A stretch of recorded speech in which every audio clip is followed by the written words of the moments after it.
is your number one SM radio station. Love Radio. Nicole Yala, Chris Chuper, kasama ang nag-iisang die-hard fan ni Chris Chuper, Nicole Hiala. Mula sa Mahiwagang Burnay, ang kwento. Bata pa lang ako, matatakutin na talaga ako sa dilim. Madalas pa akong biruin at takutin ng kapatid ko sa tuwing uutusan ako ni Mama na kunin yung mga kumot at unan sa kwarto. Sa paglaki ko ay dala-dala ko pa rin ang kakaibang takot na ito at pagiging praning. Kung ano-anong mga guni-guni ang naglalaro sa isip ko. Sa tuwing dadaan ako sa isang tahimik na lugar, bigla ko na lang mai-imagine na may sumusunod sa akin. Pakiramdam ko rin may kung sinong nakatingin sa akin na tuwing nag-iisa ko, lalo na pagsapit ng gabi. Hindi ko nga alam kung may sakit na ba ako sa pag-iisip dahil grabe talaga ang takot ko sa mga madidilim at tahimik na lugar. Taong 2014, nakarating ako dito sa Qatar para magtrabaho bilang domestic helper. 3 lang kami sa bahay ng amo ko at puro kami babae. Nirerentahan ng amo ko ang buong 3rd floor, kaya kami lang ang umu-occupy ng buong flat na yon. Tuwing aakyat at bababa sa unit namin, kailangang sumakay ng elevator. Minsan kapag umaalis ang mag-inang amo ko ay napakatahimik talaga ng buong kabahayan. Sa mga ganitong pagkakataon naiisip ko na naman na para bang may kasama akong ibang tao sa paligid ko. Ewan ko ba? Pero kapag pumapasok ako sa kwarto ng amo ko para maglinis, bigla-bigla na lang nagsisitayuan ang mga balahibo ko. Kasama sa dress code ng mga Arab na babae ang pagsusuot ng abaya. Naiisip ko tuloy na parang black lady ang abaya na nakasabit sa isang partikular na bintana sa kwarto ng amo ko. Sa bintana na yon matatanaw mo ang hallway sa ground floor palabas ng gate. Makitid lamang ang hallway at wala pang ilaw dahil kakatapos lang ng construction sa building namin. Isang gabi ay umalis ang mga amo ko. Pagkatapos maglinis ay kinailangan kong magtapon ng basura sa baba. Ito na siguro ang pinaka nakakakilabot na karanasan ko sa lugar na ito.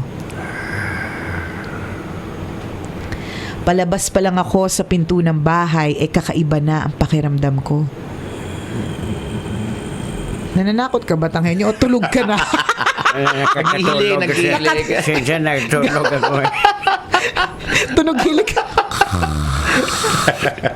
Naghihilig na pala. Palabas pa lang ako sa pinto ng bahay, kakaiba na ang pakiramdam ko. Naglakad ako patungo sa elevator. Pagpasok ko ng elevator ay biglang na-stuck ito at ayaw bumaba sa ground floor. Binuksan ko ulit ang pinto ng elevator. Sa pangalawang pagkakataon gumana na ito ng maayos at nakababa na ako. Pagbukas ng elevator ay nag-reflect ang liwanag nito sa napakadilim na hallway. Lumabas na ako ng elevator, bit-bit ang basura. Sa pagsara ng pinto nito at nilamon na ng dilim ang buong paligid. Mabilis ako naglakad papunta sa gate palabas. Nang maitapon ko na ang basura at pabalik na sa loob ng bahay, bigla akong napatingala sa may bintana ng amo ko. Nanuot ang kilabot sa buo kong pagkatao nang makasalubong ko ng tingin ang isang babaeng nakaitim Pulang-pula ang mga mata at nakatayo sa may bintana.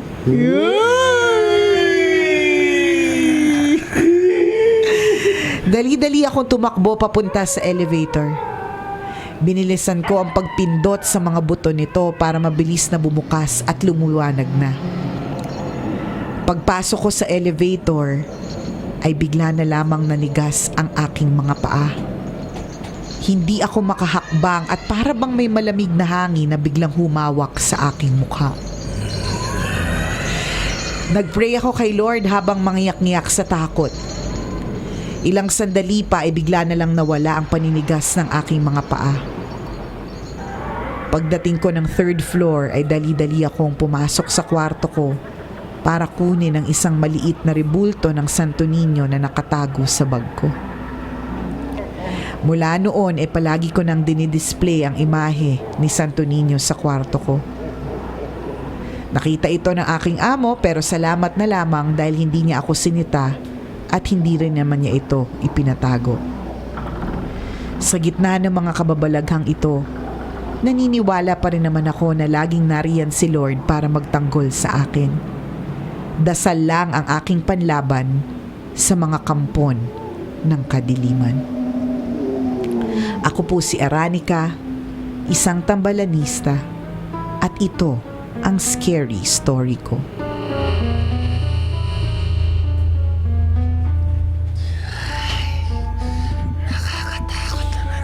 Borkot match. So Ayoko. hindi lang sa Philippines, nasa Qatar na din yung Oo Black nga. Lady. Sinundan siya. Sinundan siya. Nag-apply na rin sa embassy to. Oo.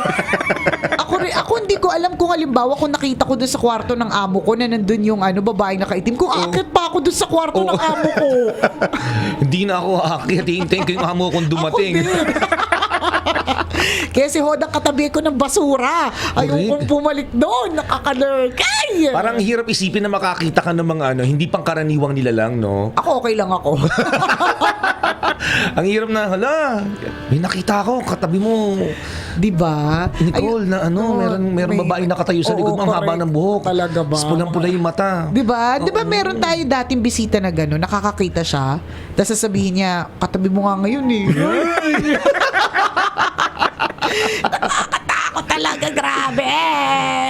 Yung mga nakakakita ng mga hindi pang karaniwang nilalang, yung tinatawag natin mga elementals, ano sabi nila, gift ito para sa kanila, it's at the same time, A curse.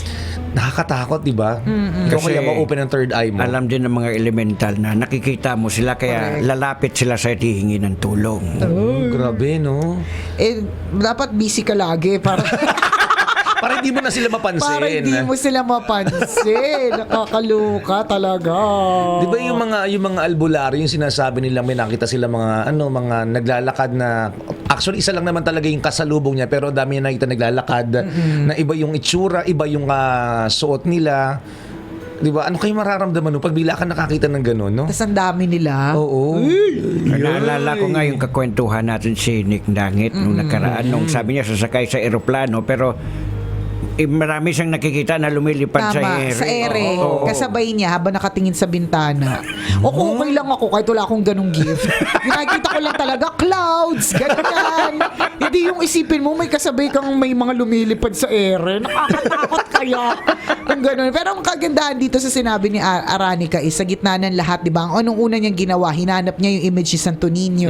Nagdasal siya. Nagdasal siya. Naniniwala siya na sa gitna ng mga kababalaghan, nandiyan ang Diyos para lagi siyang ipagtanggol, 'di ba? Tama, 'di ba? Napaka-importante nun. 'Di ba may nabasa ko somewhere, 'di ba sa Bible nga daw ilang beses nabanggit yung don't fear or never fear. Correct. Parang 365 times daw siyang nabanggit doon. So Representing the 365 days in a year. 'di ba? Kumbaga live each day na hindi ka dapat matakot. Hindi lang pertaining to mga ganitong kababalaghan, ha? But also in all aspects. In all aspects of life kapag Yes. hinaharap natin. Yan. Tama. So, huwag tayong matakot mga kaibigan. Ano lang sila, nandyan lang sila para kilitin ang utak natin. Pero tao tayo, mas may kakayahan tayo sa kanila. Yun ang paniwalaan mo. Pero believe din tayo sa nagpadala ng kwento dahil maano yung faith niya eh. Masyadong Oo, malakas yung faith strong. niya. Kasi usually yung pinapasok talaga ng mga elemento, yung mga mahihina, yung paniniwala.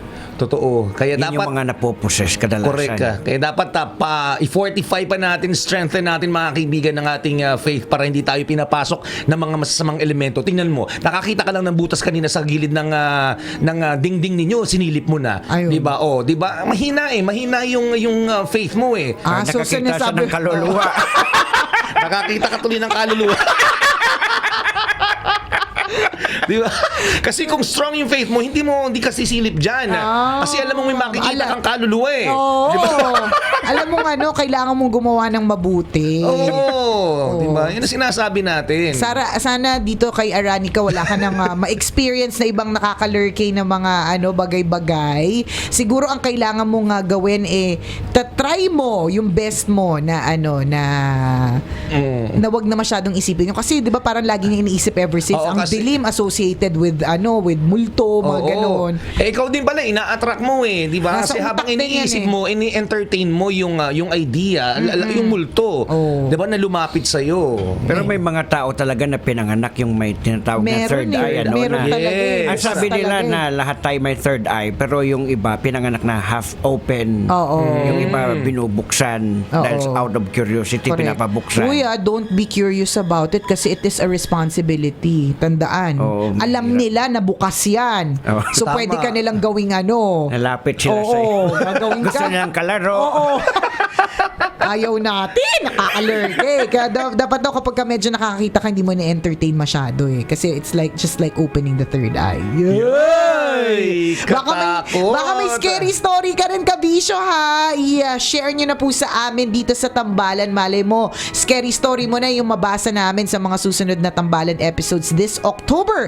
Email us, mahiwagangburnaystory@gmail.com. Malay mo, kwento mo na ang ating ilalahad sa mga susunod na araw. Kaya send na. Corrected by.